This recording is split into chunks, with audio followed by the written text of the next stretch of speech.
as it is the case these days, you live only online.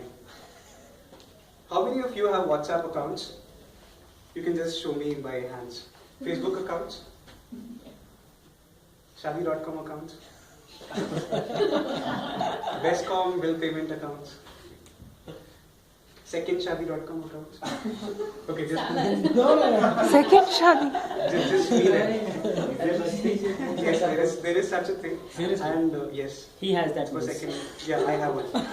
So the reason I wanted to demonstrate this, I think that I wanted to demonstrate here was the importance of the online world that we have. So over the last 45 years, the way technology has evolved has really changed our lives. And apart from the industrial revolution and the agricultural revolution, another important revolution that has taken place is the revolution of internet, which has brought about a lot of changes in our day-to-day work.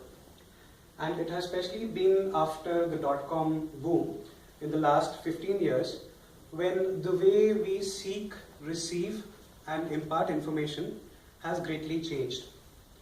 I'm proud to say that we live in an online world where everything and everyone around us is online. And it has become to such an extent, so much and so, that for the future generations, it will be difficult to comprehend how life is without the internet, or how life existed before the internet was invented. So what has changed? Which are the key areas where the internet has gained importance in our lives? One such area is communication. You might remember your parents speaking to other people by using one of those phones which had a round dial, and you'll call the operator using the round dial, and you will say that connect me to, say, Mr. Srivatsava in Illhabad, and this is the extension number, and then he'll connect you to that person, and then you'll know that after 5 or 6 minutes you have to end the call. What has happened now? Now we can just message people, we can send and receive messages within the blink of an eye, and we have video chat softwares like Viber and Skype and Google Hangouts, where you can talk to people, and you can do so by sitting miles away from them. Another area where this change has happened is the area of advertising, marketing, and campaigning. Earlier, hoardings, newspapers, and television were the only media available where people could advertise. Moreover, the focus has shifted from marketing in these areas to digital marketing, and the importance of YouTube is greatly considered by product management by a lot of brands. Apart from that, there is also the political campaigning. As we know that currently the Delhi Assembly elections are going to take place, and we have the BJP candidate Kiran Bedi and the AAP candidate Arvind Kejriwal, and we know about the regular verbal stowers they have on Twitter and on other social platforms, and we know how one person is hailed as the Iron Lady and the other person is called the I-Run Man. So you realize the importance of campaigning, and you realize the importance of the online world as far as campaigning is concerned. Another dimension where there is a change is publishing. Earlier, people used to write articles, and they waited for newspapers to get them published. They waited for certain journals or digests where they could get their articles published. Now you just have to blog about it, and you just have to post your entry, and you have to share it with your friends, and within seconds, people across the world would be reading your blogs. Another milieu that I'd like to discuss here is the area of family. Family interactions, family gatherings have been replaced by hangouts. And as far as the online world goes, you can do anything from starting a family to ending a family. You have sites like Shadi.com, and for the Indian community, which is very diverse, you have the Telugu matrimony, you have the Bharat matrimony, Punjabi matrimony, Malayali matrimony. Like a big market is there for the Indian consumers. Another context where the online world has changed us is the area of information. Can you actually imagine living without the internet for a day? Anything that you have to search for, you just go to google.com and you just find it. Life has become so much easier for students who have to make presentations or who have to talk about debates or who have to talk about speeches because of Google, because everything can be easily researched on google.com. One more dimension that I want to talk about is entertainment, where people used to wait for episodes of Surabhi or Chitrahar, or people used to wait for that symbol of Doordarshan for a movie to start, but they don't have to do that anymore. Tons of entertainment videos and movies are also available online, although pirated.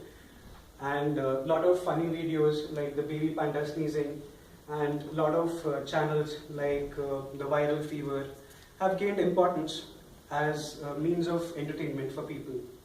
So gone are the days when boys used to gawk at actresses in Grah Shobha and girls used to look at movie posters of guys, because now there is Instagram. There is tons and tons of hot people and you can just follow them without being judged. Another area that I want to talk about is the area of, the last area is the shopping and services domain. You can shop for anything ranging from food to clothes to furniture online. You have groups like Second to None on Facebook where you can buy and sell second-hand products. And there are a lot of other groups in different cities like this. Then there are services where you can pay your bills online. But when we actually think about this, do we see how far we have come? We have changed so much that we are trying to cut off the human interaction completely. So, although I cannot be a right judge for this, but there are certain disadvantages of the online world. One of them being the facilitation of laziness.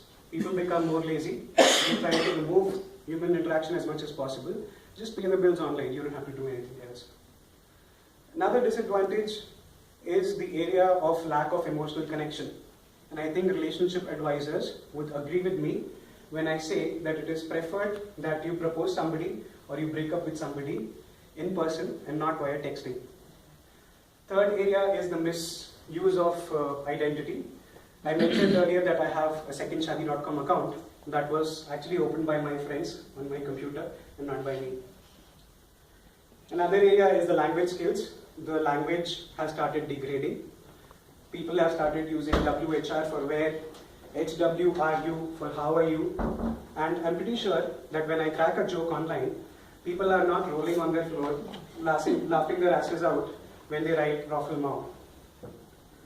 The last dimension where this has changed is the social chaos that the online world is creating for us. There are rants, there are verbal wars, people say something, they have to retract certain things. And when you have such large thing as the internet, you cannot have a clear freedom of speech defined. Because based on different religions or based on different faiths, you might have to put certain restrictions. Like we can see in the case of the Charlie Hebdo incident, where people want freedom of speech, but it cannot be seriously implied on the internet. So where are we going from here? What have we achieved? We can see that internet and the online world, the virtual world, is an enhancer. It's an enabler which is providing us certain services. But let's not forget, let's not get carried away, and let's not forget to concentrate on basic skills such as communication and feelings which make us human. Because Yolo, you only live once. Thank you. I have a relatively lower texting speed.